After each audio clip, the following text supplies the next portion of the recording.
कहने लगे आपके घर में मेरा चोर छुपा हुआ है। उसी समय बताया है परीक्षित महाराज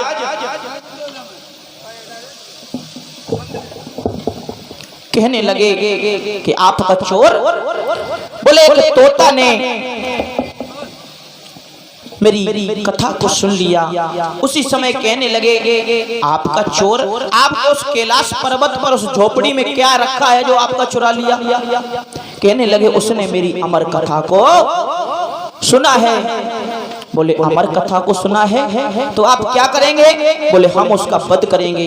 कहने लगे प्रभु आप तीन लोक के नाथ, आप कह रहे हो हम उसका वध करेंगे?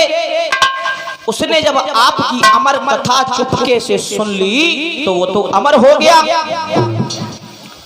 वो तो अमर हो गया, फिर आप उसे कैसे मार सकते हैं? कहने लगे नहीं मैं उसे मारूंगा।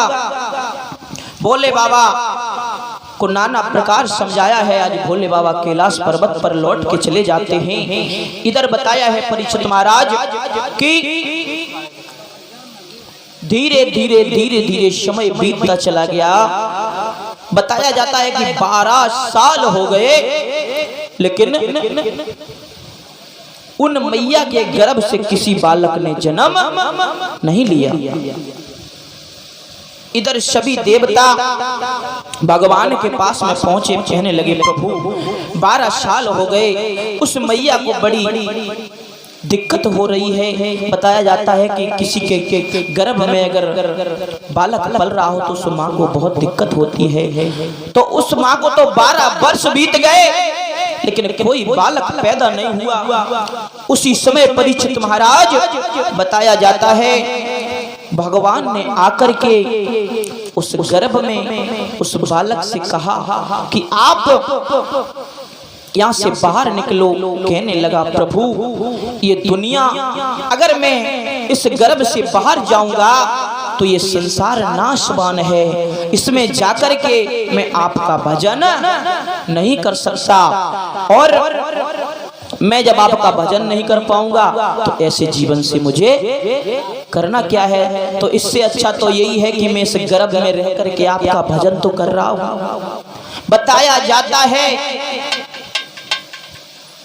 कि उसी समय भगवान ने इस पृथ्वी को किसी से किसी को मोह नहीं रहा। उसी समय श्री सुखदेव जी का जन्म होता है। बोलिए सुखदेव महाराज की। उसी समय सुखदेव जी महाराज ने जन्म लिया और जन्म लेते ही वो वन के लिए चलने लगे। वेद व्यास जी कहने लगे बेटा तुम कहां जा रहे हो? कहने लगे कौन किसका बेटा है और कौन किसका पिता है? यहाँ कोई किसी का नहीं है। उसी समय बताया है परीक्षित महाराज सुखदेव जी जाकर के उसी स्थान पर पहुंच जाते हैं जहां 88,000 ऋषि मुनि बैठे हुए हैं। 88,000 ऋषि मुनि बैठे हुए हैं। सभी खड़े हो जाते हैं, सभी ने प्रणाम किया और ऊंचा सा आसन एक जो खाली पड़ा था वो सुखदेव जी को दे दिया। आज सुखदेव महाराज उस आसन पर विराजमान हो गए। जैसे ही परीक्षित महाराज ने देखा तो उनके चरणों पर गिर जाते हैं, क्योंकि बताया गया था कि परीक्षित महाराज के कल्याण के लिए ही सुखदेव जी का जन्म हुआ था, और सुखदेव जी से ही हमारा और आपका कल्याण हुआ।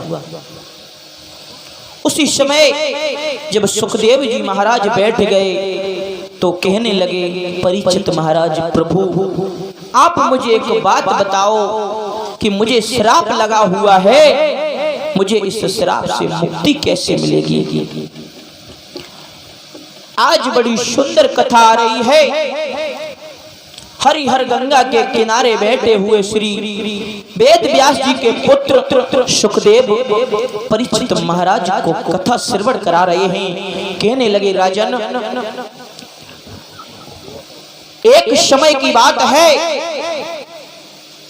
कि इस पृथ्वी पर कुछ भी नहीं था, कुछ भी नहीं था, जलमग्न था, जलमग्न था। उसी जल पर विष्णु जी बैठे हुए थे। विष्णु जी शेष की सैया पर अपने नाग की सैया पर विराजमान थे।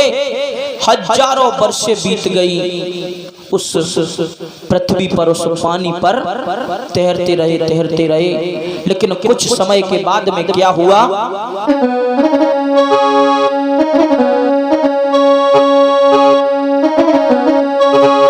उन्हें ब्रह्मा जी के विष्णु भगवान की नाभि से एक कमल उत्पन्न हुआ और वो पानी पे आकर के खिलने लगा।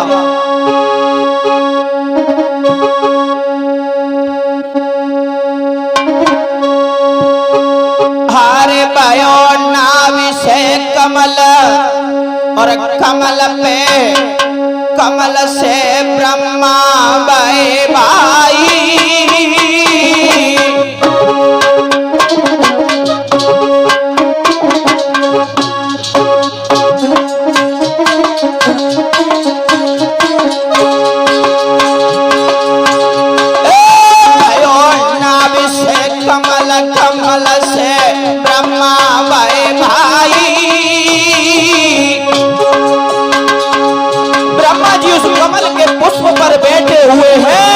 ब्रह्मा जी सोच रहे हैं कि मैं कहां से आया हुआ हूं,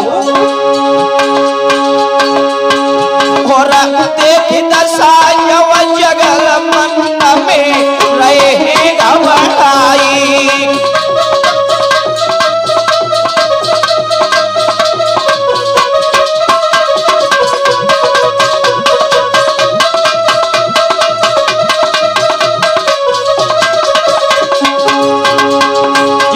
ब्रह्मा जी ने देखा कि चारों तरफ जल ही जल है और मैं कहां से आया हूं। हरे के ब्रह्मा सोचे मन माही, अरे उमें न को लाल कहां से प्रगट भयो रे भाई।